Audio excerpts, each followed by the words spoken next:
Okey, kita nak tengok untuk akak buah pear ni. So, nak pakai design apa yang ke-8? Okey, jom Abi nak tunjukkan. Okey, baik. Pakai je blouse biasa, tak payah risau. Pakai je blouse biasa. Tapi macam mana dekat bahagian punggung nanti? Okey, jom. Okey. So, untuk blouse biasa ni kan. Untuk blouse biasa buat macam ni. Okey. So, untuk bahagian depan dia ni kita buat pleated. Kita nak buat pleated. Kisah Abi kena pusing macam ni. Kalau Abi tak pusing, dia tak lurus. Okey. So, yang ni pleated. Pleated ni dia buat daripada leher. Lepas tu daripada atas sampai kat sini ni kan. So, dia jahit. Dia jahit.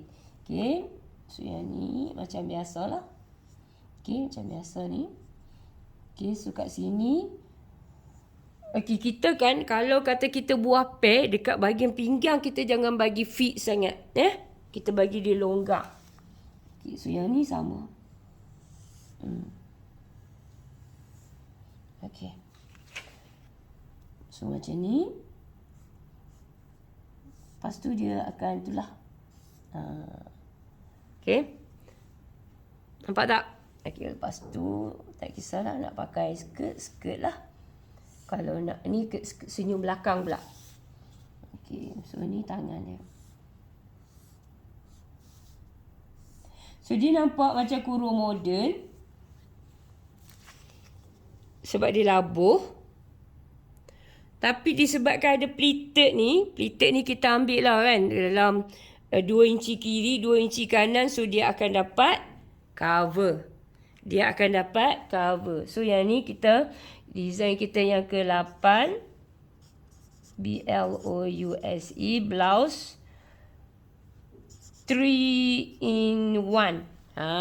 Okay. So, biasa okey lah ni kan. Banyak dah design untuk buah pear ni untuk design buah pear. Okey. Okey, baik. So, selamat mencuba tau. Jangan risau. Okey, dapatkan pola awi. Kalau tak tahu nak cari baju kat mana, kalau tak tahu nak buat pola macam mana. Okey.